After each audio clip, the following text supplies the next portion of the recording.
Hello guys. So welcome back to the channel. If you are new, you guys, I'm Gina. Nice to meet you all. And if you have not subscribed, go ahead, check out a few more of the videos. And if you like it, definitely subscribe to the channel.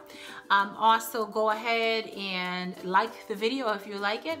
And check out our Facebook page. I'll leave some links in the description box below. If this is your first video. If not, then welcome back home. All right, so we're gonna talk about increasing our faith level. A lot of times we have little faith, little expectations of God. I've heard some people say, oh, they don't want to be rich in life. They only want to just get by, or they only want to, what do they say?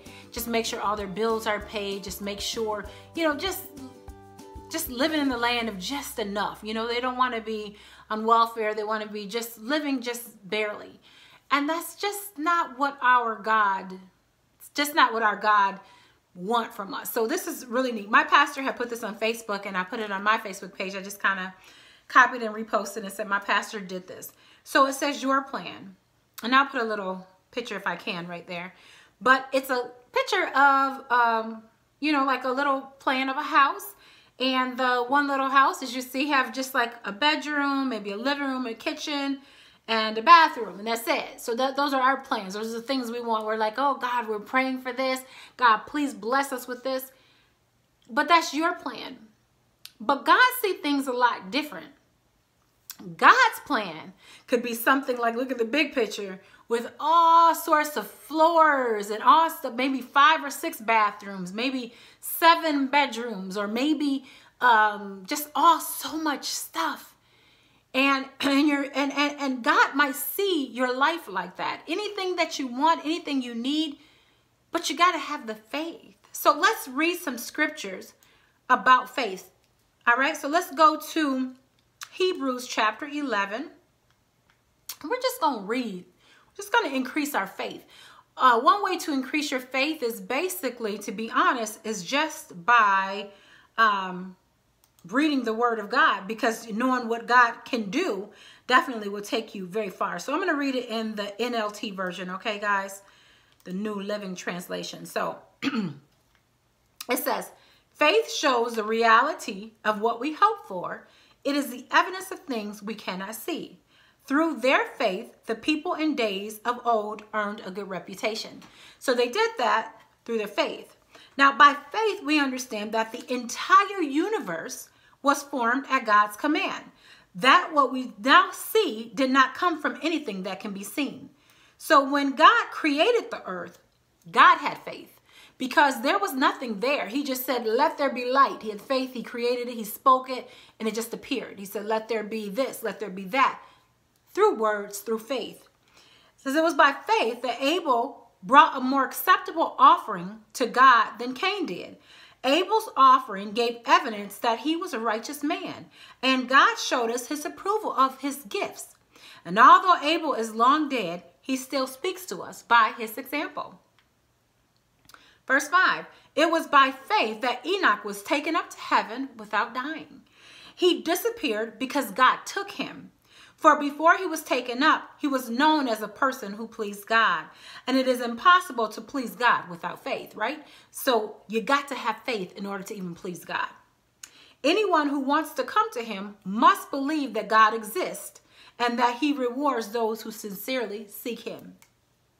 So that's another thing. You want to make sure that you're pleasing God. So if you're so worried about everything, all your bills and this and your sickness, if you're so worried about everything, how are you pleasing God? Because you're showing him that you're not giving him any faith. Like, okay, God, I know you can do this. Like, God, you're such a big God. You're such a good God. I have the faith that you can heal me. I have the faith. For me, when I had the fibroid tumors, it took years. Like, literally, it took a long time. And there was times when I was just like, oh, I should just get the surgery, because they wanted to give me surgery because I had fibroid tumors before. And then it was just like, no, I'm not going to do that. I'm going to stand by. I'd put it in my gratitude journal. We did the 30-day gratitude journal. I'd put it in there. God heal me. I do it when whenever I be praying. I put it in my word binder. God heal me. God heal me. It took a long time for it to come to fruition. But what happened is I was long healed long ago, right? But it had to show up in my physical body.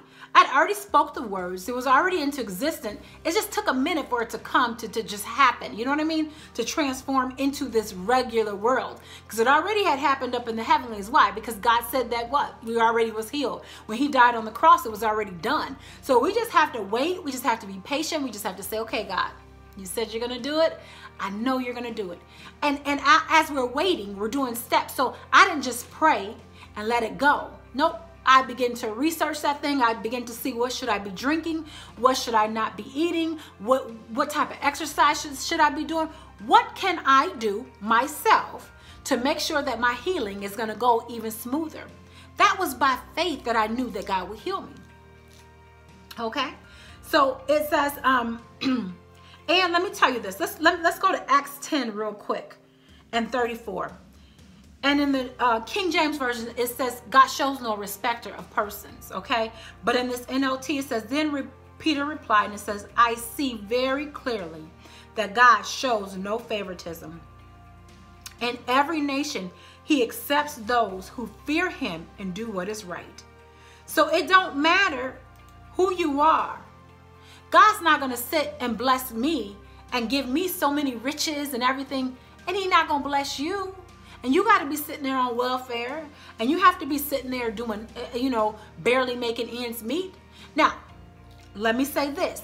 If you're not doing anything with your life, and you're not trying to work, and you're not trying, look, you gotta help yourself as well. You're not trying to go back to school to educate yourself, or you're not trying to do something, then God pretty much don't have, you're not speaking it into existence. What can he do? Right?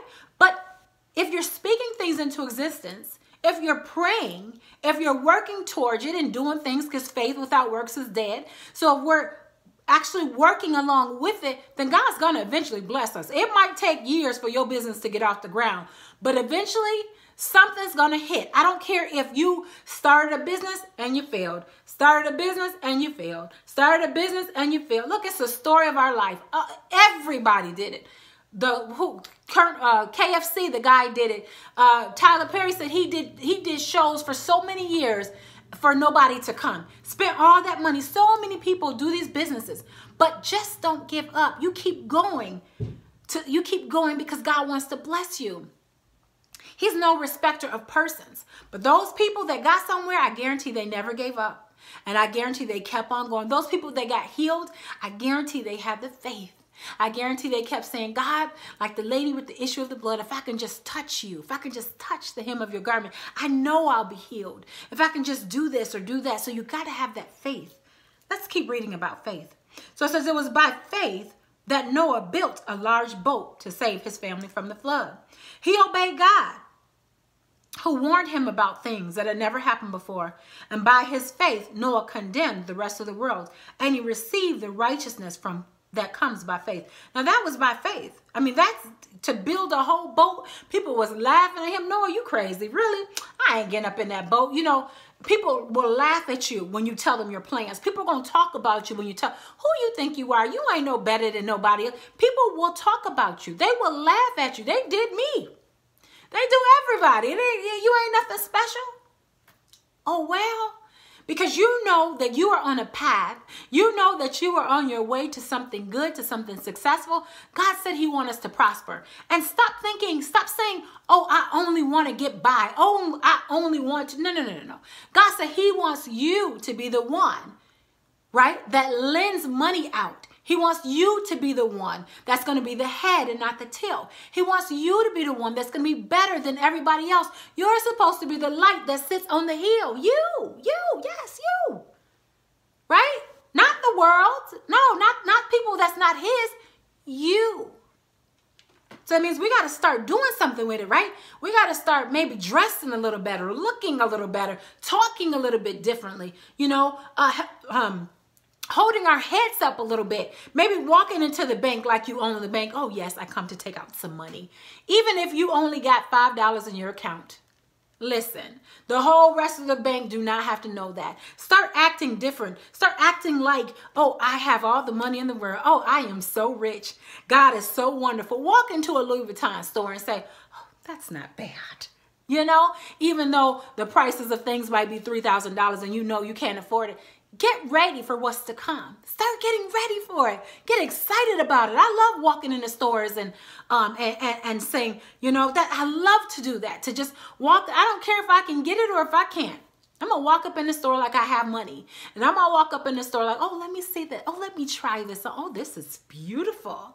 Right? Or even because I want to lose weight, I'll walk up in the store, look at something and be like, I'll be back for that in a few months. I'll be in there. I'll get it, right? So you have to have that faith. You have to have that faith, all right? Let's keep going. So it says that it was by faith that Abraham obeyed when God called him to leave home and go to another land that God would give him as his inheritance. He went without knowing where he was going. Now that is faith. When you move and you don't know where you're going. And even when he reached the land that God promised him, he lived there by faith. And like he was a foreigner, he was living in tents. And so did Isaac and Jacob, who inherited the same promise. And Abraham was confidently looking forward to a city with eternal foundations, a city designed and built by God. So he didn't know where he was going. He was just like, okay, God told me to go, I'm going to go, right? So he didn't have, he didn't know anybody. Let me just go. I'm just going to go. So sometimes by faith, you have to move. You got to just go with the flow. And sometimes it's going to be hard. But if you hear God and you know God is telling you, you have to go. This is 11. It was by faith that even Sarah was able to have a child. And though she was barren and was too old, she believed that God would keep his promise. And so a whole nation came from this one man who was as good as dead. A nation with so many people like the stars in the sky and the sand on the seashore. There's no way to count them. Sarah had a child, y'all. And she was so old. But she knew that God would keep his promise. God said, remind me, keep me in remembrance of what I said. He wants you to quote the Bible scriptures. He wants you to recite the things that he says. He wants you to live out the promises, okay? Because if he said it, it must come true. Because God is not a liar. He's not a liar. He says, I want you to. And Sarah had that faith. And because Sarah had that faith, she had, listen, there was a whole nation that came, right?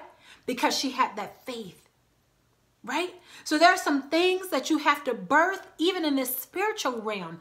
There's some things and some places and people that you have to birth in different businesses that might not even be for you. It might be for, you might birth it and get it started, and it might be for your kids or your grandkids. You don't know what's inside of you. It's greatness, it's money. It's so much good stuff inside of there, okay? So it says, let's go to 13. This is good, right? All these people died still believing what God had promised. They did not receive what was promised, but they saw it off from a distance and they welcomed it. And they agreed that they were foreigners and nomads here on earth. And obviously people who say such things are looking forward to a country they can call their own. If they had longed for the country they came from, they could have gone back, but they were looking for a better place, a heavenly homeland. And that is why God is not ashamed to be called their God, for he has prepared a city for them. So God still had prepared. He's like, okay, I will prepare something for you, right? So he knew even though they might not have gotten it here, he still said, I'm still going to bless you. You're still going to have what I told you to, right? It was by faith that Abraham offered Isaac as a sacrifice when God was just testing him, okay? Abraham, who had received God's promises, was already to sacrifice his only son. He was ready to do it, even though God had told him, Isaac is a son through whom your descendants will be counted. Abraham reasoned that if Isaac died, God was able to bring him back to life again. And in a sense, Abraham did receive his son back from the dead. That's amazing because you know what? Abraham said, okay, God, you want Isaac. Can you even imagine as a parent what that would feel like? I'm going to give you him. But he knew that God had offered him a promise of what was going to happen, right? to Isaac. He knew what was going to happen. And so he thought in his mind, okay, I'm going to do it. Because even if I do it, guess what? God is still going to bring him back alive. Because he knew, he held on to that promise, that thing. When God promised you something, you realize that it's going to happen regardless. You know, because you have that faith, right? It was by faith that Isaac promised blessings for the future to his sons Jacob. It was by faith that Jacob, when he was old and dying, blessed each of Joseph's sons and bowed in worship as he leaned on his staff. It was by faith that Joseph, when he was about to die, said confidently that the people of Israel would leave Egypt. He even commanded them to take his bones with them when they left. It was by faith that Moses' parents hid him for 3 months when he was born. They saw that God had given them an unusual child, and they were not afraid to disobey the kingdom. That took faith, to put your son in a little basket and go ahead and hide them, right? That was by faith, right? It says it was by faith that Moses, when he grew up, refused to be called the son of Pharaoh's daughter. He chose to share the oppression of God's people instead of enjoying the fleeting pleasures of sin. He thought it was better to suffer for the sake of Christ than to own the treasure of Egypt, for he was looking ahead to his great reward. And it was by faith that Moses left the land of Egypt, not fearing the king's anger. He kept right on going because he kept his eyes on the one who was invisible. And it was by faith that Moses commanded the people of Israel to keep the Passover and to sprinkle blood on the doorposts so that the angel of death would not kill their firstborns. A few more. Okay, it says it was by faith that the people of Israel went right through the Red Sea as though they were on dry ground. But when the Egyptians tried to follow, they were all drowned. So right, they had the Israel, but they had faith. It was by faith that the people of Israel marched around Jericho for 7 days and the walls came crashing down. So they did something. They said, let me do something. And they walked around, right, Jericho for 7 days and the walls fell down. Isn't that amazing? So it was by faith that Rahab, the prostitute, was not destroyed with the people in her city who refused to obey God, for she had given a friendly welcome to the spies. How much more do I need to say? It would take too long to recount the stories of the faith of Gideon, Barak, Samson, Jephthah, David, Samuel, and all the prophets. By faith, these people overthrew the kingdoms, ruled with justice, and received what God had promised them. They shut the mouths of lions, quenched the flames of fire, and escaped death by the edge of the sword. And their weakness was turned to strength. They became strong in battle and put on whole armies to fight. Women received their loved ones back again from death, but others were tortured, refusing to turn from God in order to be set free.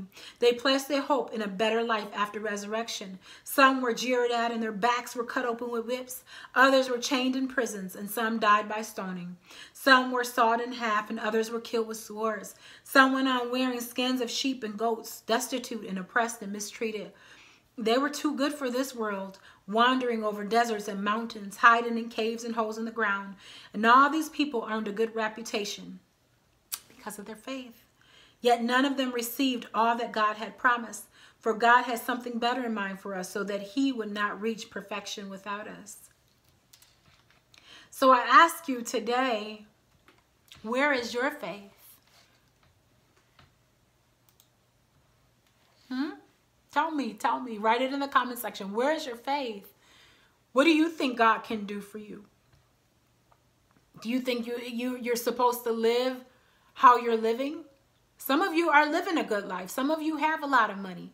God still want to bless you more. He said he wants to overflow us, overflow. Like, so you ever seen like water, like got a cup and just let the water keep going and it's flowing like it's overflowing? He wants to overflow your money with, he wants us to be prosperous. So I don't care how much money you have. I don't care how much health you have. God still wants to give you more. The question is, do you have that faith? Where is your faith? You have to have it. I'm going to urge everybody who's watching this video, join me on the 21-day Daniel fast. It's going to be wonderful. We're going to start it on February 19th. So if you're watching this after, then that is probably too late. But we're going to start on February 19th. And Ask God to increase your faith. Write some powerful things of what you want God to do in the comment section. God, I want you to do this. God, I want you to heal my body. God, I want you to give me a new job. God, I want to start a business. God, I want this. Don't be shy in what you're asking God to do. Let these 21 days be something great, something of great stature, because the Daniel fast, you're going to pray 3 times a day, the morning, the noon, and the night. And you're going to read Bible scriptures, and you're going to increase your faith, and you're going to get closer to God, and you're going to understand everything what God has for you. And you're going to feel better. Your body's going to feel better. You're going to have a glow on you. You're going to have a smile on your face. Your anxiety level is going to go down. Your spiritual level is going to go up. You're going to feel closer to God. You're going to get healed. There's so many things that comes with the Daniel fast. I urge you, join me on this 21-day Daniel fast. You don't have to be perfect to do it. I mess up. I'm not going to lie. I mess up on, I haven't had a perfect fast yet. Oh well, I keep going. I just keep going because I'm not perfect. Not yet, right? So I urge you on that, because, and even if not, but even if you don't, that's still fine. Still continue to watch the videos, but I want you to increase your faith. Increase what you think. God wants to bless you with so much more. He wants to pour it out on you. He wants to pour it. So with that being said, you guys, I love all of you. Thank you so much for watching the video. I hope that you would join this 21-day Daniel fast. And if you are, please join the Facebook group. I'm still going to put videos on here, but the Facebook group is going to be where it's at on the 21-day fast as well. So please join. Otherwise, I will talk to y'all later, and I will see y'all in the next video. Bye, guys.